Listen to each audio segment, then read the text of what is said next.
जो आप दोस्तों आज एक बहुत ही स्पेशल नोटिस आया है जिसे विद्यार्थियों का बहुत देर से इंतजार था कि ये नोटिस कब तक आएगा। तो देख लीजिए, ये झारखंड उत्पाद विभाग का नोटिस है। कहाँ का है? तो झारखंड उत्पाद सिपाही, झारखंड उत्पाद सिपाही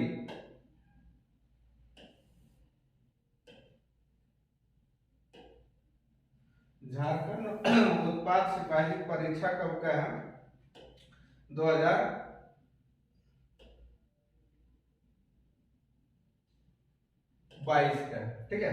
इसमें क्या देख रहे हैं, ये कब का डेट है? ये आज का ही डेट है और ये वीडियो आपको आज ही मिल रही है, ठीक है।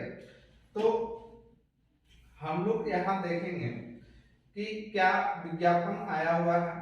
तो झारखंड कर्मचारी चयन आयोग द्वारा ये नोटिस दे दिया है। उत्पाद एवं मद्य निषेध विभाग के अंतर्गत सिपाही की रिक्तियों के विरुद्ध झारखंड उत्पाद सिपाही प्रतियोगिता परीक्षा 2022 के लिए ऑनलाइन आवेदन प्रक्रिया 25/2/2022, यानी आज कितना हो गया आज 7 तारीख है। अब 25 तारीख से ये फॉर्म और 26/3/2022 तक रात्रि तक आमंत्रित किए जाते हैं किए जाते हैं। इसका मतलब ये हुआ कि आपको 1 मंथ का टाइम देगा। कहां से कहां तक? 25/2 से 25 फरवरी 2022 से 26 मार्च, देख सकते हैं 26 मार्च 2022 तक। किस कैसे आप भरिएगा? तो ये जो ऑफिशियल साइट है किसका? झारखंड कर्मचारी चयन आयोग का jssc.nrc.in पे आप जाके यहाँ आप क्या कर सकते हैं, विजिट कीजिएगा और यहाँ से आप अपना फॉर्म अप्लाई कर सकते हैं। अभ्यर्थी विवरणिका में अंकित अर्हतानुसार शैक्षणिक योग्यता तथा निर्धारित आयु सीमा के अंतर्गत ऑनलाइन आवेदन दे सकते हैं। ये किस प्रकार का आवेदन देना है? आपको ऑनलाइन आवेदन दे सकते हैं, ठीक है। अब आगे देखिए यहाँ क्या बोला है, 29/3 देख सकते हैं। यहाँ जो बोला है कि 29 यानी 29/3/2022 29/3/2022 यानी 29/3/2022 यानी 29 तारीख मार्च महीने का 29 तारीख को, यानी क्या सकते मध्य रात्रि तक परीक्षा शुल्क जमा होगा। पहली बात आप ये समझिए कि आपको ये फॉर्म कब से भरना है? 25 फरवरी से भराना स्टार्ट हो जाएगा। कब से कब तक होगा ये भी जान लीजिए। 25 फरवरी से इसके भराना, यानी ये फॉर्म आप भर सकते हैं, फिलअप कर सकते हैं। फिर 26/3/2022 तक ये फिलअप होगा, उसके बाद नहीं होगा। और इसमें जो है कि परीक्षा शुल्क कब तक आप जमा कर सकते हैं? तो 29 दिन तक आप परीक्षा शुल्क जमा कर दीजिए तथा हस्ताक्षर अपलोड पर आवेदन पत्र के प्रिंट आउट लेने के लिए दिनांक 1/4/2022, ठीक है, 1/4/2022 की मध्य रात्रि लिंक उपलब्ध रहेगा। 2/4/2022 से दिनांक 4/4/2022 के मध्य रात्रि तक ऑनलाइन अभ्यर्थी नाम, जन्मतिथि, ईमेल आईडी एवं मोबाइल नंबर की संख्या छोड़कर, देखिए 3 चीज आपको एडिटिंग करने का ऑप्शन नहीं देगा। अभ्यर्थी का नाम स्पष्ट कर दिया है, जन्मतिथि, ईमेल आईडी और मोबाइल संख्या, ये छोड़कर किसी भी अशुद्ध प्रविष्टि संशोधित करने के लिए पुनः लिंक उपलब्ध कराई जाएगी। ये बहुत अच्छी बात है ना। हम लोग आते हैं, थोड़ा समझ लेते हैं कि ये क्या है। तो याद रखिएगा, ये फॉर्म जो है, ये फॉर्म देखिए कब से कब तक भराएगा? तो 25/2/2022। दोस्तों ये 2022 आपके लिए बहुत लकी साबित होने वाला है।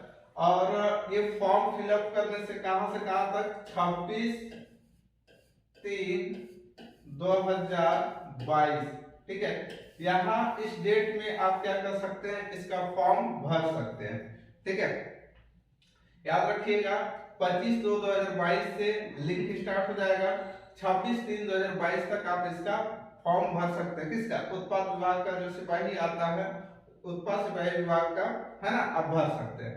अब आते हैं इसका सिलेबस में क्या क्या दिया गया है, इन सब के बारे में भी हम लोग जानते हैं। तो सिलेबस में जानने के लिए हम लोग अभी सिलेबस में जाते हैं। सिलेबस में क्या क्या दिया हुआ है इस चीज को को देखते हैं।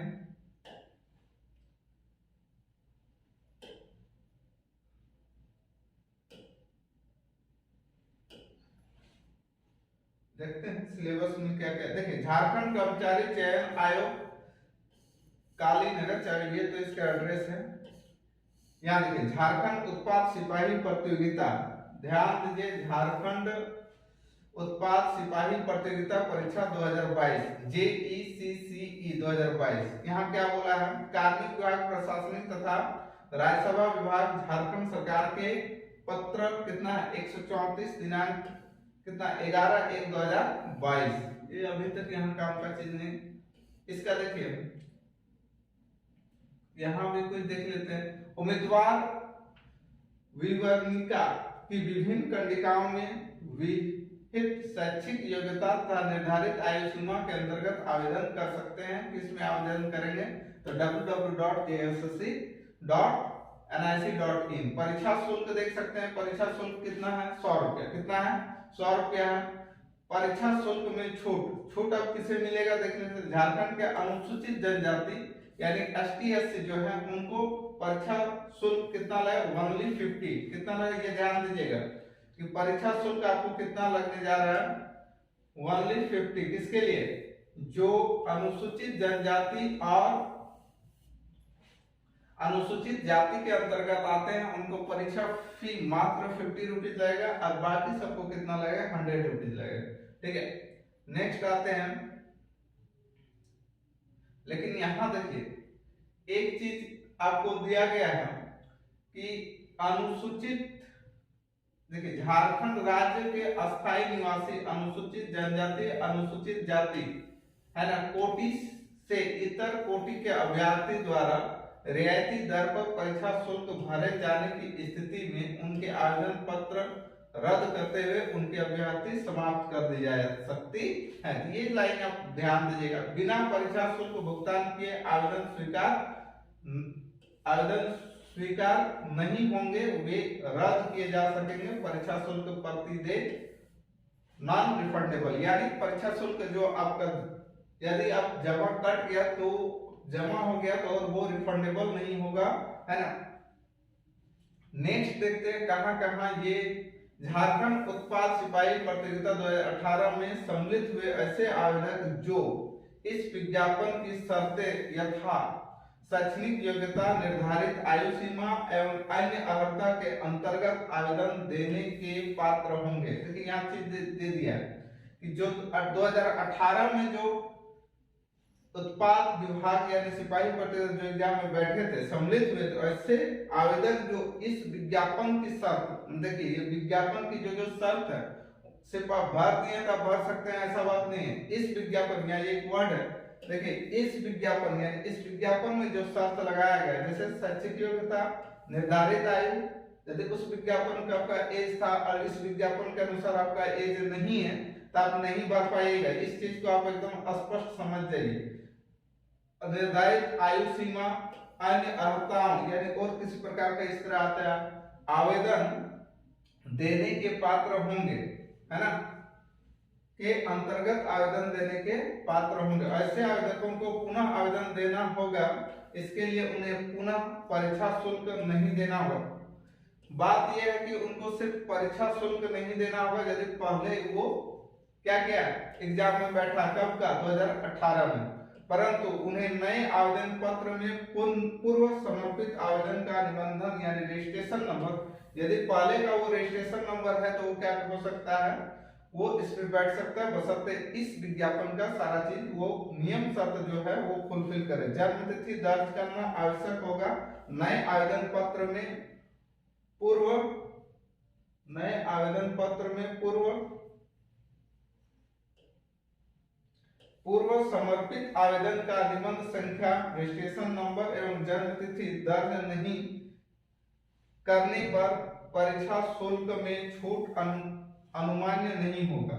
यानी बोल रहा है यदि पहले का रजिस्ट्रेशन जो है वो आप नहीं भरे 2018 में जो उत्पाद सिपाही विभाग का जो आया था, यदि वो आप नहीं भरे हैं, नहीं भरिएगा रजिस्ट्रेशन नंबर, तो आपको किसी प्रकार का शुल्क में छूट नहीं दिया जाएगा और जन्म तिथि दर्ज नहीं करने पर। अब आगे आते हैं हम लोग से आगे की बात है रिक्ति का विवरण। मेन जो है देखिए रिक्तियों का विवरण देख लीजिए, रिक्तियों का विवरण किस किस प्रकार का है। यहाँ पद का नाम है, पद का नाम क्या है, उत्पाद सिपाही उत्पाद एवं मद निषेध विभाग, दो चीज में, ठीक है। उत्पाद सिपाही उत्पाद में और दूसरा मद निषेध विभाग में ये के तहत झारखंड उत्पाद सिपाही सेवा संवर्ग क्या हो रहा है, अनारक्षण कुल देखिए पद नाम 2 है, आरक्षण कोटि 3, कुल 4 देख सकते हैं। अनारक्षित का कितना है 237, उसमें से महिला का कितना हो गया 12, ठीक है। फिर बोल रहा अनुसूचित जनजाति 148, जो दिया वो देख लीजिए 148, महिला के लिए कितना है 7, क्या बोल रहा है 03 पद आदिम जनजाति के लिए क्षैतिज रूप से अनारक्षित रहेगी, या अनारक्षित है। अनुसूचित जाति, अब अनुसूचित जाति को यहाँ कितना है 57, अत्यंत BC1 का कितना है 50, BC2 का कितना है 32, और ये अत्यंत जो EWS बोला जाता है उनका कितना है 59,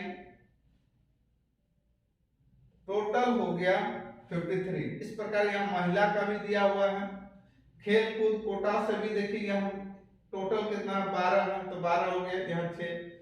अब यहाँ क्या दिया है, विभागीय अधिसूचना संख्या कितना हुआ है 1809 दिनांक 5/10/2017 के द्वारा उत्पाद सिपाहियों के कार्य स्वरूप को ध्यान में रखते हुए इस पद पर होने वाले सभी नियुक्तियों में निःशक्त जनों के लिए निर्धारित क्षैतिज आरक्षण के समायोजन से मुक्त किया गया है। चलिए ये चीज समझ में आया। अब हम लोग आते हैं, यहाँ चीज समझ गए कि किसका कितना सीट है, मेनली यही है कि किसका कितना सीट है वो समझ गए कि अनारक्षित कितना है 237, उसके बाद अनुसूचित जनजाति कितना है 148, अनुसूचित जाति 57, अत्यंत पिछड़ा हुआ BC1 50, BC2 इतना है, और ये EWS कितना हुआ है 59, और ये टोटल हो गया 583। अब हम लोग आते हैं आगे की बात। आगे की बात में हम लोग थोड़ा सिलेबस और कुछ महत्वपूर्ण पॉइंट पे हम लोग बात करेंगे। कोटिवार रिक्तियों की संख्या अधियाची विभाग से अनुरोध के आलोक में संशोधित की जाती है। थोड़ा सा एक्सपेंड कर दिया जाए। हाँ, परीक्षा के लिए आवेदन पूर्व अभ्यर्थी यह सुनिश्चित हो ले कि वे विज्ञापित पद है पर पात्रता के विषय पर प्रकाशित सभी शर्तों को पूरा लागू करते हैं, यानी जो भी यहाँ शर्त नियम दिया हुआ उसे पूरा करना चाहिए। यहाँ देखिए आप सबसे बड़ा पद का नाम एवं वर्गीकरण।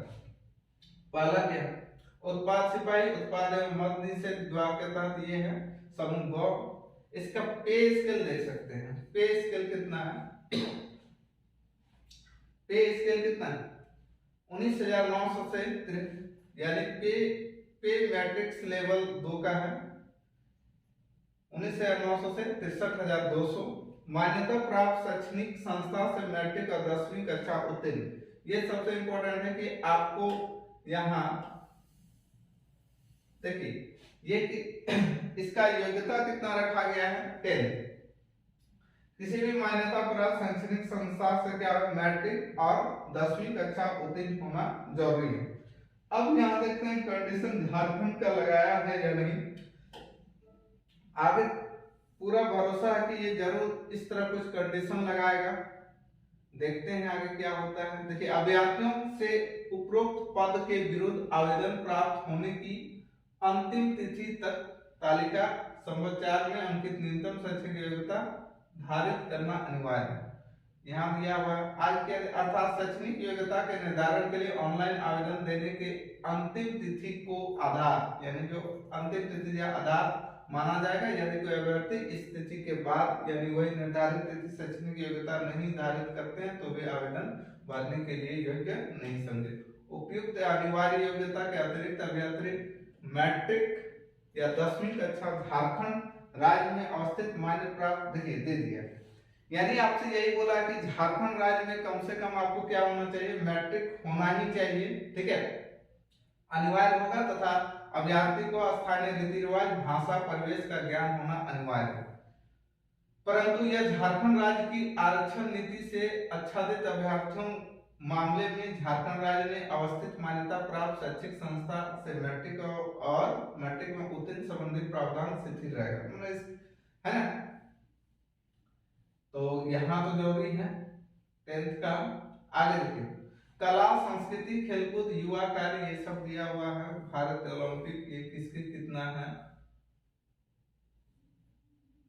भारत ओलंपिक संघ अथवा उससे संबद्ध फेडरेशनों द्वारा आयोजित राष्ट्रीय स्तर की प्रतियोगिता द्वितीय या तृतीय स्थान होना चाहिए, उसकी को आरक्षण मिलेगा, प्रतियोगिता यानी खेलकूद वाला है ना।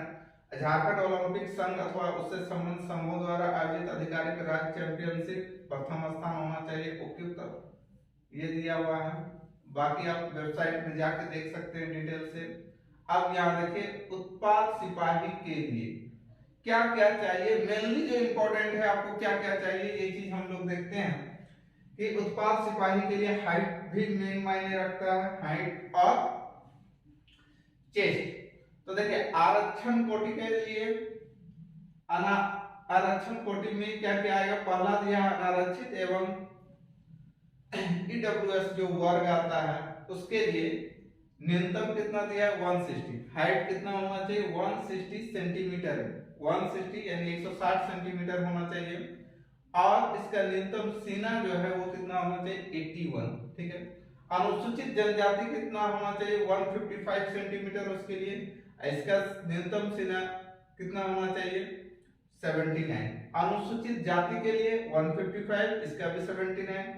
BC1 यानी अत्यंत पिछड़ा वर्ग, ध्यान दीजिएगा, अत्यंत पिछड़ा वर्ग, अत्यंत पिछड़ा वर्ग के लिए कितना होना चाहिए, तो ये हो जाए न्यूनतम 160। एक चीज याद रखिए, अनुसूचित जनजाति और अनुसूचित जाति के लिए आपको 5 सेंटीमीटर कम यहाँ रखा गया है, यानी 155, और यहाँ भी दोनों के लिए ST और SC के लिए 155, BC1 के लिए रखा गया 160, और अनुसूचित जनजाति के लिए सॉरी BC2 के लिए रखा गया है 160, और महिला के लिए हाइट कितना रखा गया है, 148। अरे इन लोग का सीना का ऐसा कोई महत्व नहीं है।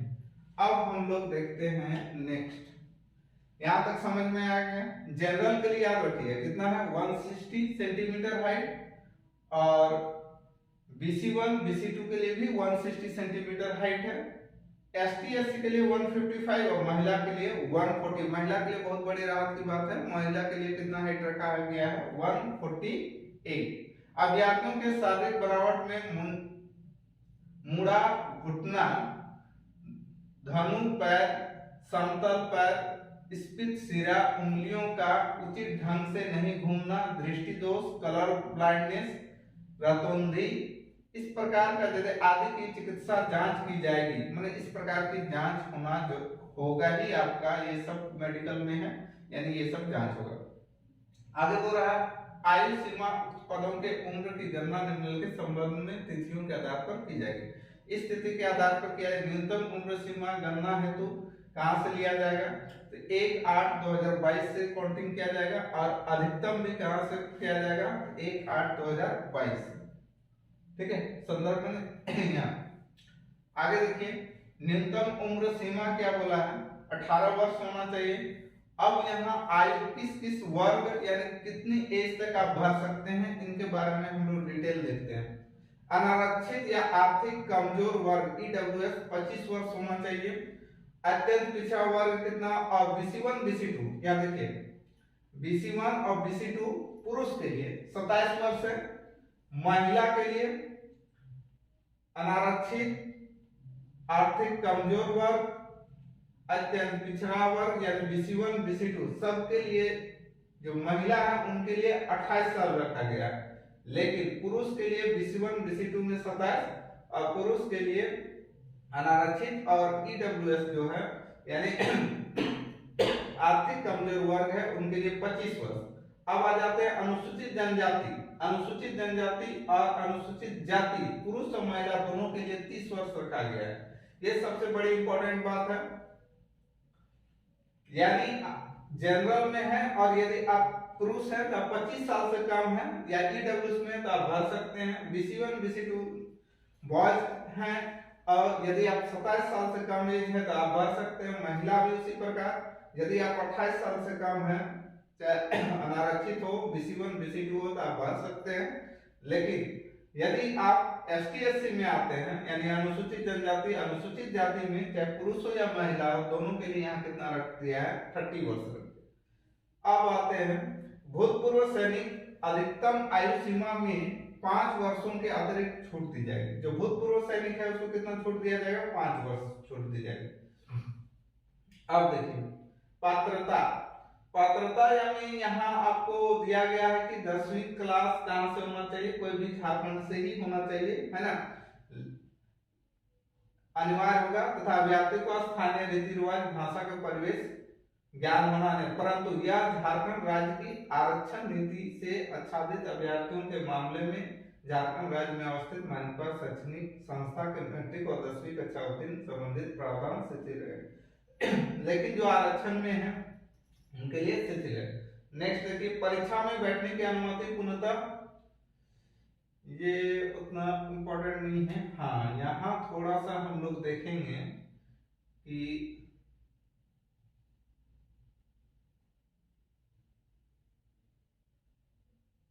देखिए यहाँ इस सेकंड पैराग्राफ को थोड़ा सा समझ लेते हैं।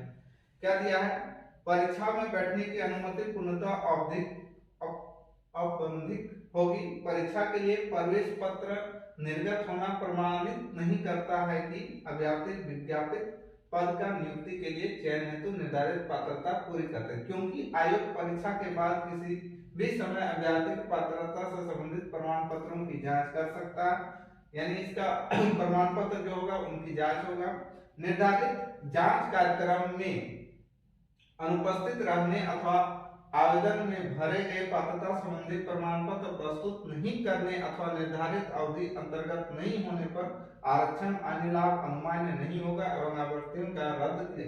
यानी किसी भी टाइम आपका, यदि आप एग्जाम बैठे हैं कोई, तो आपको आवेदन भरने के टाइम जो भी प्रमाण पत्र आप उससे रिलेटेड दिए हैं वो आपका होना चाहिए। जब आपका जांच होगा, यदि आपको उसमें कमी पाया तो वो आपका रद्द कर सकता है। परीक्षा के लिए आवेदन देने के पूर्व अभ्यर्थी यह पूर्णतः सुनिश्चित हो ले कि विज्ञापित पद के शैक्षणिक योग्यता, न्यूनतम अधिकतम आयु सीमा, ये चीज आपको बोल रहा है कि आपकी शैक्षणिक योग्यता जो बोला गया वो होना चाहिए।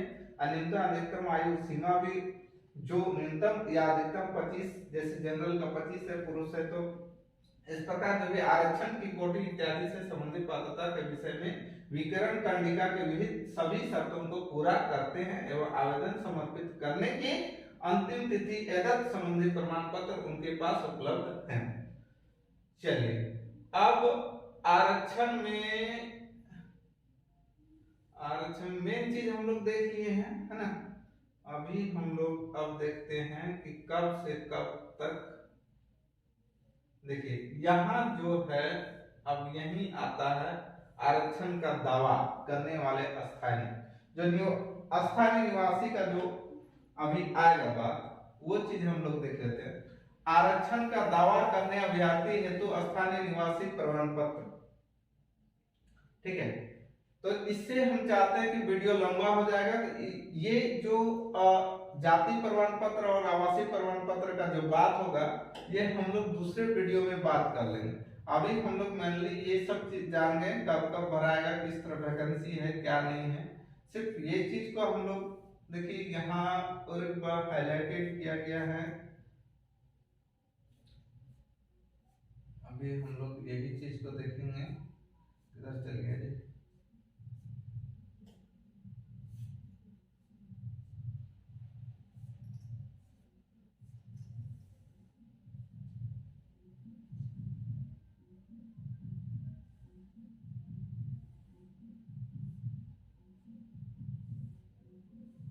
ये चीज परीक्षा का स्वरूप है ना, परीक्षा का स्वरूप, परीक्षा किस प्रकार से होगी, ये सबसे इंपॉर्टेंट है।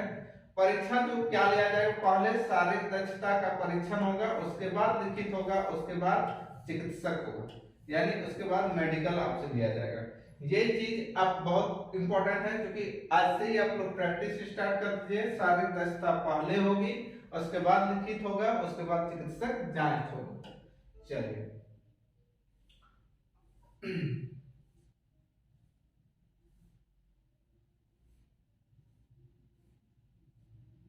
आप देखिए,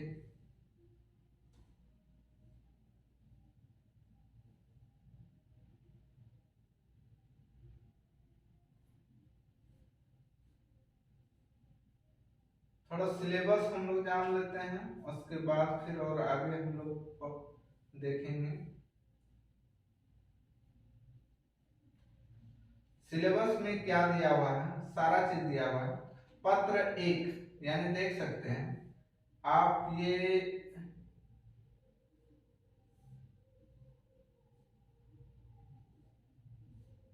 लिखित परीक्षा है ना। पत्र 1 में भाषा ज्ञान, जो हिंदी 80 नंबर का, अंग्रेजी कितना है 40 नंबर का। आपसे टोटल कितना पूछेगा, 120 क्वेश्चन पूछेगा। और इसमें कम से कम आपको 30% लाना ही होगा। किसका, 120 का 30% आपको लाना होगा, ठीक है। तभी आप इसमें क्वालिफाइंग मार्क्स है, इसमें सिर्फ आपको क्वालिफाई करना है। पत्र 2 है ना, जो कि क्वालिफाइंग मार्क्स नहीं जुटेगा। पत्र 2 में क्षेत्रीय जनजातीय भाषा में दिया है, देखिए क्या क्या दिया हुआ है, यहाँ स्पष्ट कर दिया है कि उर्दू, संथाली, बांग्ला, मुंडारी, हो, खड़िया, कुड़ुक, कुरमाली, खोट्टा, नागपुरी, पंचपरनिया, उड़िया में से किसी एक भाषा को आपको चुनना है। तो सबसे पहली बात आप ये याद रखिएगा कि यहाँ आपको टीएसआई बाय नीरज क्लासेस के द्वारा दो चीज पेपर में स्पष्ट आपको कंप्लीट करवा दिया जाएगा, कुरमाली और खोट्टा। दो पेपर जो जनजातीय पेपर है, ये कंप्लीट करवा दिया जाएगा। इसके लिए कोई टेंशन वाली बात नहीं है, फुल में फुल मार्क्स आने की संभावना सबसे ज्यादा है। नेक्स्ट पेपर 1 भी करवाया जाएगा, पेपर 2 में कुरमाली और खट्टा करवाया जाएगा। और नेक्स्ट बोला है, यहाँ देख सकते हैं कि पत्र 2 यानी जो क्षेत्रीय भाषा है उसमें 30% न्यूनतम अंक प्राप्त करना अनिवार्य है। यदि 30% से इससे कम आया तो इसमें भी आपका क्या हो सकता है, कंपटीशन से आप बाहर हो जाएंगे। इसका मतलब आपका नेक्स्ट पत्र 3 में देख सकते हैं आपको क्या क्या दिया है। सामान्य अध्ययन 40 प्रश्न है, सामान्य अध्ययन कितना है 40 प्रश्न है। और झारखंड राज्य से संबंधित ज्ञान कितना है 50 है। सामान्य विज्ञान 20 है, सामान्य गणित 10 है। टोटल कितना है 120। ध्यान दीजिएगा, सामान्य अध्ययन जो है 40 है, झारखंड से संबंधित प्रश्न 50 है, और विज्ञान 20 है, सामान्य गणित 10 है।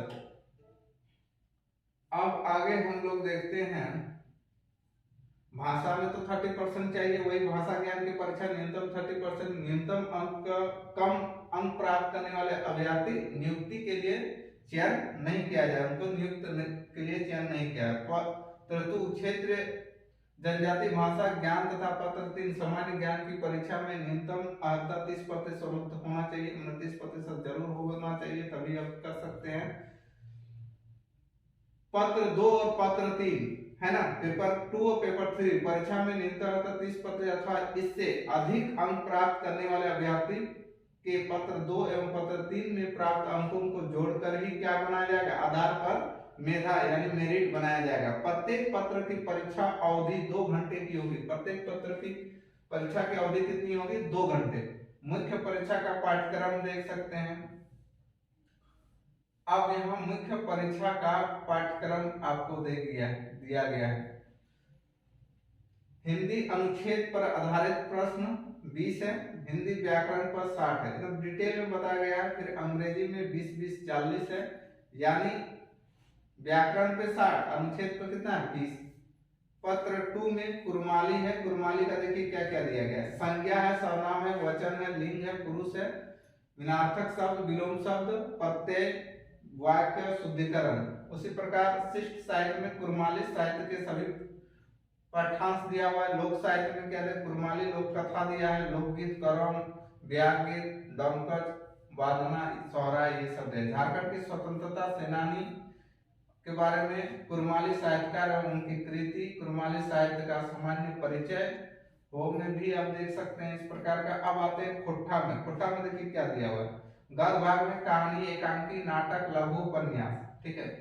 आगे क्या बोला, खोट्ठा गद्य, पद संग्रह, प्रकाशन खोट्ठा साहित्य सांस्कृतिक परिषद बोकारो से। दूध, यहाँ नाम दे दिया है, दो डायर जिरहुल फूल, मैंने दो डायर जिरहुल फूल, वही बोल रहा है, दो डायर जिरहुल फूल। व्याकरण में क्या क्या पढ़ना है, संज्ञा, सर्वनाम, कारक, लिंग, निर्णय, मुहावरा, कहावत, बस इतना ही पढ़ना है। फिर सहायक पुस्तक में क्या क्या, कौन कौन पुस्तक आपको शायद, खोट्ठा सहित साधनी व्याकरण, लेखक एके झा का, खोट्ठा व्याकरण में लेखक वासुदेव महतो।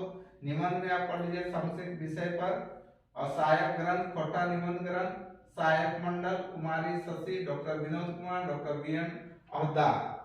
खोट्ठा निबंध में डॉक्टर बीएन औहदा। बस इसी प्रकार हम लोग ये चीज देख लिए। सिलेबस में पंचपगनिया का सिलेबस दिया हुआ है, पंचपगनिया का भी सिलेबस देख लीजिए, ये सारा चीज दिया हुआ। चाहे तो आप स्क्रीनशॉट ले सकते हैं। संथाली का दिया हुआ है, और फिर नागपुरी का दिया है, मुंडारी का दिया है, सबका सिलेबस आपको दे दिया गया है ना। अब व्याकरण में यहाँ भी दे दिया है आगे और कुछ। पत्र 3 में देखिए, पत्र 3 देखिएगा तो यहाँ देख सकते हैं सामान्य अध्ययन में। तो अभी हम लोग इसको इतना ही, और एक वीडियो बनाएंगे जिसमें सिलेबस का स्पेशल हम लोग बना देंगे, है ना। सबसे अच्छा रहेगा सिलेबस का स्पेशल एक वीडियो बनेगा, जिसमें से आप समझ सकते हैं कि क्या किस प्रकार से हम लोग कर सकते हैं। अब देखिए ये जो दिया हुआ है कि न्यूनतम कम से कम कितना आना चाहिए। परीक्षा में न्यूनतम हफ्ताओं के अंक पाने वाले अभ्यर्थियों को मेधा सूची में शामिल नहीं किया जाएगा। 40%, है ना। न्यूनतम हफ्ता से कम, इससे कम आया तो वो अनारक्षित में नहीं आएगा। अनुसूचित जनजाति को महिला कितना हो जाना चाहिए, 32, अत्यंत BC1 के लिए 34, अब BC2 के लिए 36.5, यानी 36.5% में आना चाहिए। आदिम जनजाति को 30% होना चाहिए। आर्थिक रूप से EWS के लिए 40% रखा गया। अब प्रमाण पत्र के सत्यापन इस प्रकार का दिया है। तो हम लोग ज्यादा वीडियो लंबा हो जाए, इसलिए इस वीडियो को यहीं पे विराम देते हैं। और अब हम लोग इसके नेक्स्ट वीडियो में इसके सिलेबस के बारे में हम लोग अच्छे से जानेंगे, और दस्ता में भी क्या क्या उपयोग होगा, सारे दस्ता इसके बारे में हम लोग डिटेल से। तो इस चैनल को अभी तक आप यदि सब्सक्राइब नहीं किए हैं तो प्लीज जल्दी से जोर से दबा के लाइक कर दीजिए, शेयर कर दीजिए, और क्या करें, सब्सक्राइब जरूर करें। Thank you very much.